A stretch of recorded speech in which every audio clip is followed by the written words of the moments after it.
This question is from Gayatri. Namaskaram Sadhguru. In my understanding, God is the creator of whole existence and he is referred to as Swayambhu. When you speak about science of God making, I get confused. How can a piece of creation create the creator?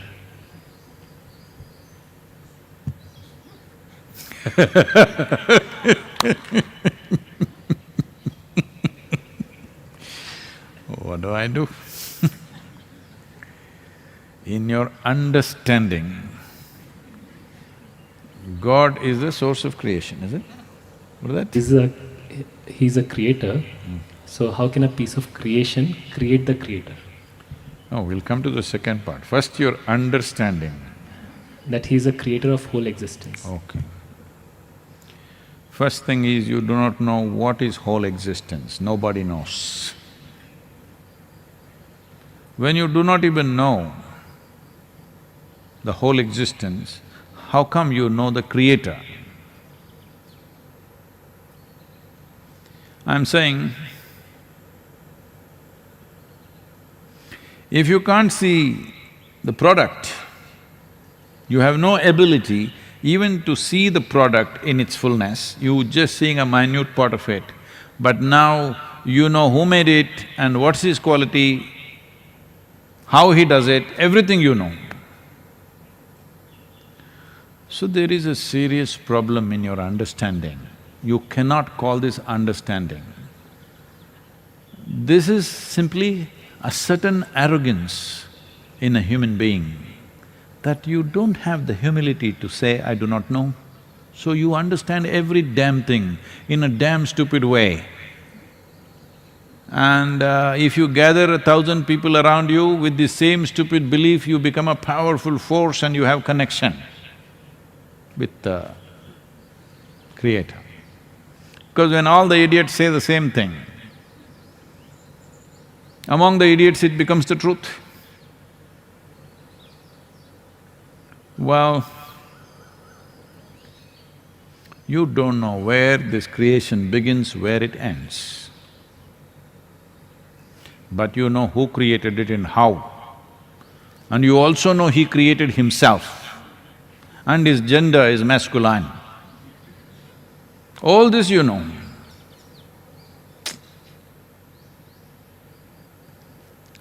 But you don't know a damn thing about yourself. So this is exactly what I was saying 2 minutes ago. You are a serious problem. You may think you are a pious religious being, but you are a serious problem to humanity. You are a serious problem to every life on this planet. You need to understand this. Because you make up things and because even your own mind cannot accept it, you stamp it with the authority because you hear it from above. If you heard the birds, I can understand. If you don't hear them, they will drop something on your face. Then at least you will understand, there's a bird up there. But you're making up all this nonsense because you just don't have fundamental sense of humility or honesty in your life. So you're making up all this nonsense.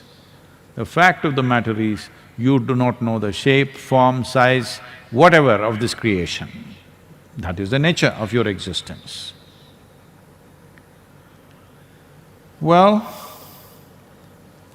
so your understanding, once it goes away, because it's not understanding, if you had clearly perceived this is it, you wouldn't be asking me a question. Either you must be realized or you must be a fanatic. Both these people don't ask questions because they know. One knows, another has gathered people. So fanatics absolutely believe this is it, because they've gathered people and only they live among themselves. If you ask 3 questions, your heavens will collapse, your scriptures will collapse, everything that you believe will collapse. That is why we've always been killing the people who ask questions, because this is another way of handling the question. Yes, very effective. When you do not know the answer for the question, kill the questioner. Question is gone. So this has been the way of handling questions. Now this is a question. I will not make the questioner gone. I want to make the question gone because you don't even understand. You don't have a perspective. What is creation? What could be its source? You have absolutely no perspective anywhere. All this is coming from the fundamental arrogance that human being is the center of creation. No, you're a worm, you're an insect, you're not even an ant. Mother Earth looks at you like you are coronavirus, because your impact on her is just the same as the impact of virus on us. It's the same thing.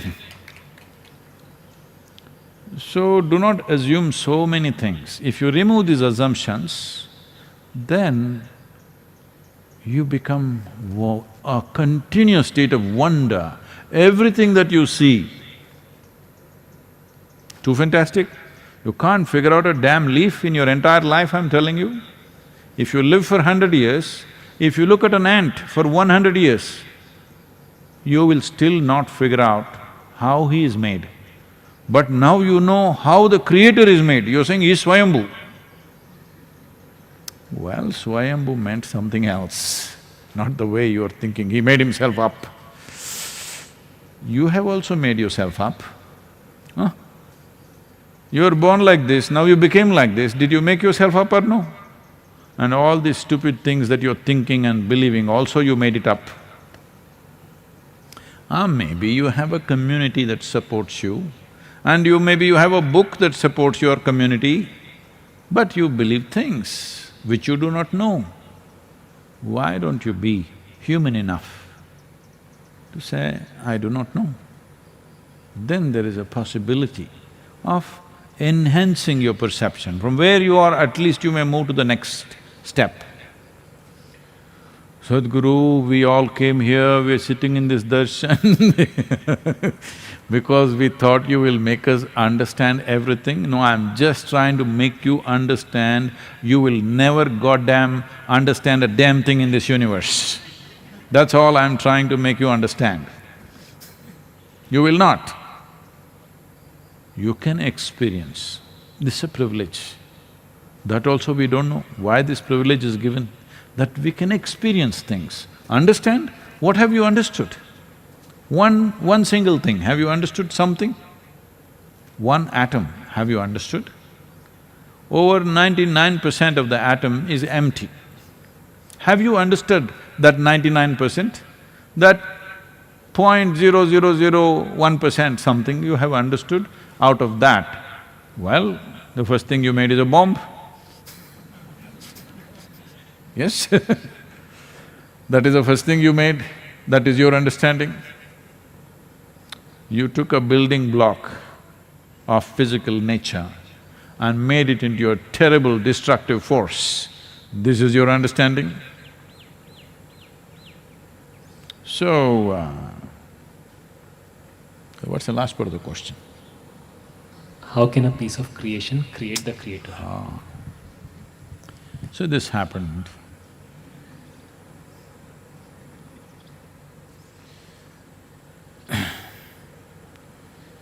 Her son was in the American university. American university means anybody's children go to American university, the parents will be crossing their fingers and hoping they will come out of this 4 years without becoming addicts, without getting lost, without getting killed, something. I'm not trying to paint a very bad picture of a nation, but unfortunately, this has become the way of youth. If you spend 4 years there and come out without drugs or smoking or alcohol, you are like, you must have been a freak in your university. You are probably the only freak. So you know your child is not a freak.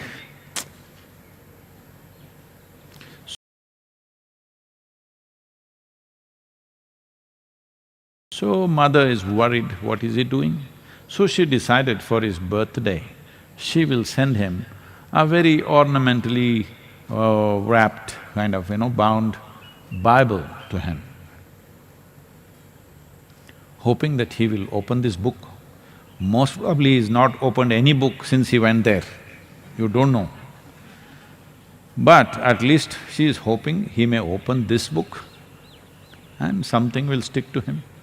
So she packed it and took it to the post office. The postmaster asked the lady, "Is there anything breakable in this package?"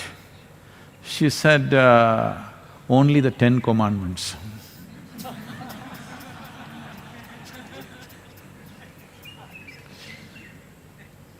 So she's worried the son may break all of them.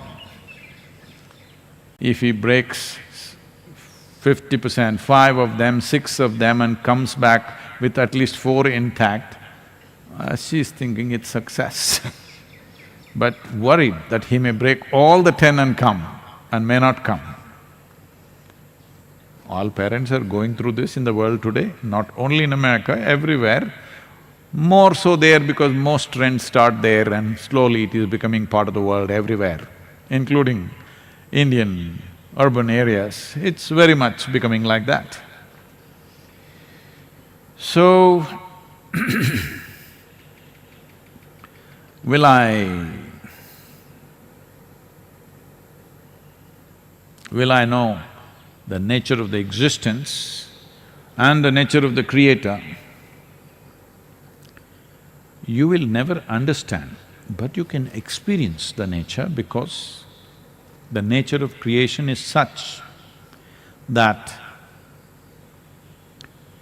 as I was saying even with regard to virus, the nature of creation or the nature of life on this planet is such, life is all enmeshed.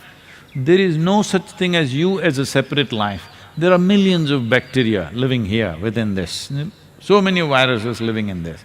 This one thing is little more troublesome than the other, so we manage him. We kind of made deals with that. When you eat, something goes into you, when you walk, something goes into you, if you open your mouth, it goes into you, if you don't open your mouth, it'll go through the nostrils. That is why everybody's wrapped up right now. So this is the nature of life, it's all intermingling. This is the nature of creation also.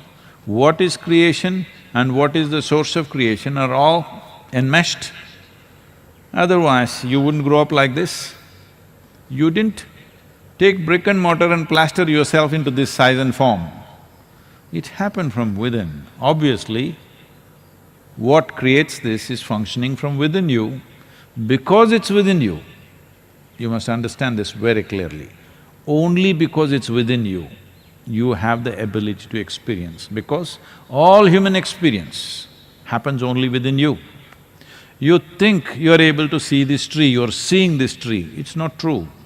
Light is falling on this, reflecting, coming, going through your lenses, inverted image in the retina, you know that whole story of how ophthalmology works, at least on the basic level.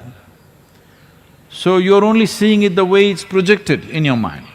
How the parrot is seeing the tree, you don't know. How an ant is seeing the tree, you do not know. How an elephant sees the tree, you do not know.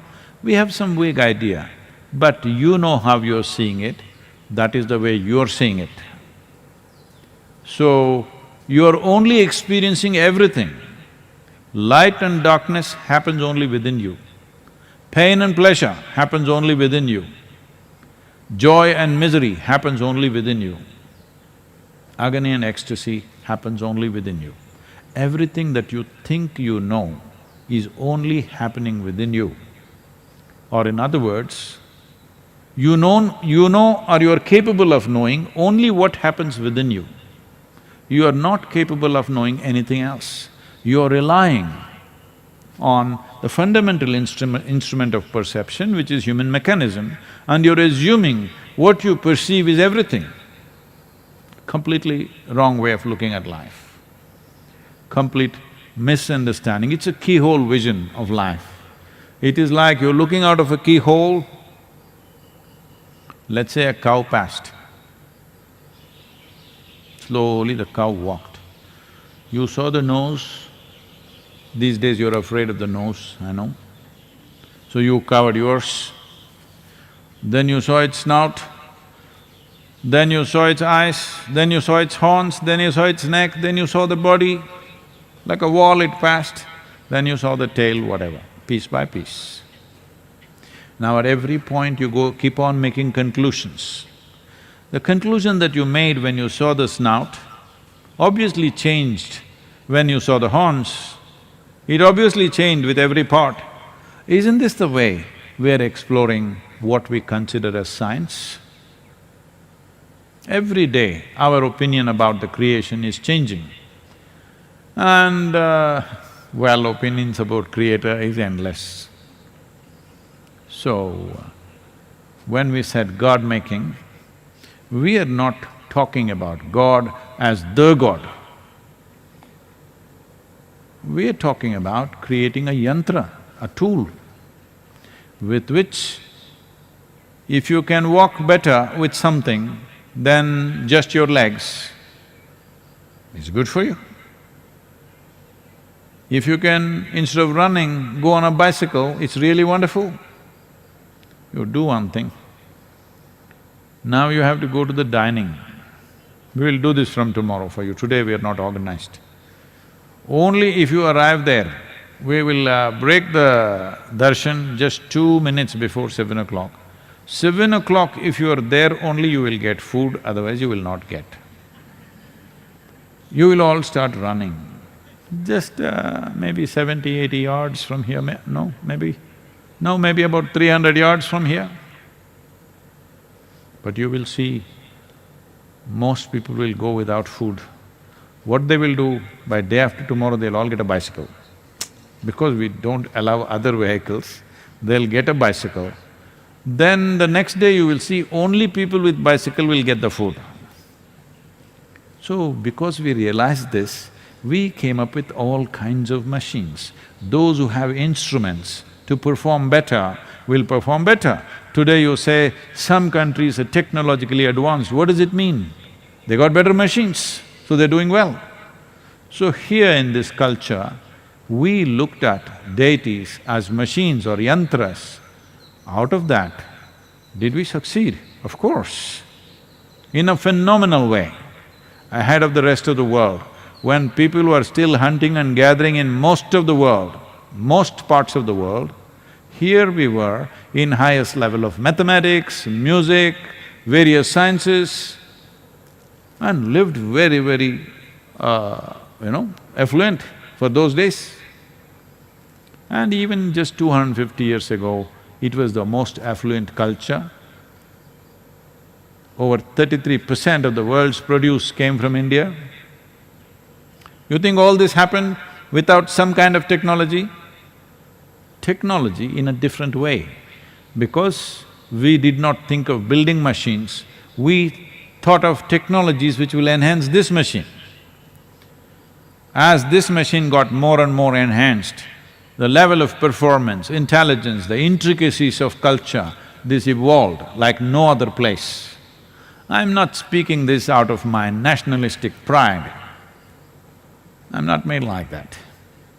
But as people, as culture, nobody explored the inner mechanics of a human being as this culture did. Nobody invested that much time and energy for those dimensions of life. Everybody always thought our external conquest is the only success. So it produced great conquerors, Alexanders, Genghis Khans. We never produced anybody like that. Here, we produce sages and seers. This is the only culture. I want you to just look back and see. This is the only culture. Even today, our history is marked by our sages and seers and yogis of the time, not by the kings most of the time. Only in the last 300, 400 years we are talking about kings, otherwise largely we say this is the time of this sage and that is the time of that yogi, simply because we gave this significance to develop this machine into a high-performance machine, so that this machine functions in a way where it looks superhuman, not physical performance, in terms of perception, because we saw that only by enhancing perception life can be enhanced, simply there is no other way. If you want to enhance yourself, you must be able to see something, you must be able to hear something, you must be able to know something that normally people are not able to know. In this context, we created deities. Well, the word God is an English word, they started using God's word. They call everybody, every yogi, every sage and seer in this country, these idiots who have been educated in English education in India, including myself, they call all of us God-men. Did anybody ever claim we are God-men? But they're using that word. I've been protesting in many places. I said, there are no God-men anywhere, nobody has claimed, it's you, goddamn men who are creating these God-men. Nobody ever claimed he's a God-man, because this is all imported ideas you picked up and trying to mess up everything here. You need to understand, in this culture, anybody who has enhanced his perception is valued immensely, because we thought this is the only machine which is of highest significance, because this is the most significant machine on the planet, most sophisticated machine on the planet. Fine-tuning it is more important than simply creating other machines. You went on creating other machines, you're always talking about moving the mountains. What kind of an idiot will move mountains? I'm saying, hello, you want the mountain to be moved here? It once happened. Shankaran Pillai came to Isha Yoga Center. Checked in at the welcome point and said, I want a room with the best view. So because if you don't know this, don't rush into this now, start fighting for this room. The Chitra block, first floor, has the best view. Now, of course, now Shivapadam has come, it's different.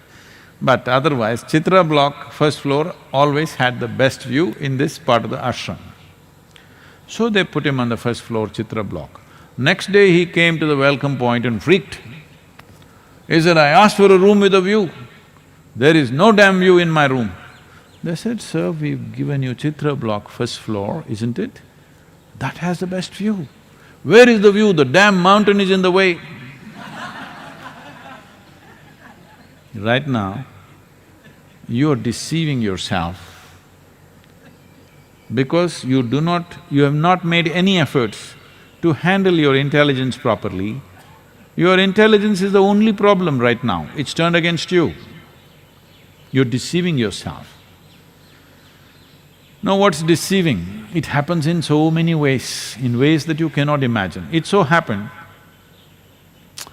a pretty young woman got embroiled in a courtroom drama about husband and wife filing for divorce. She got embroiled. So in that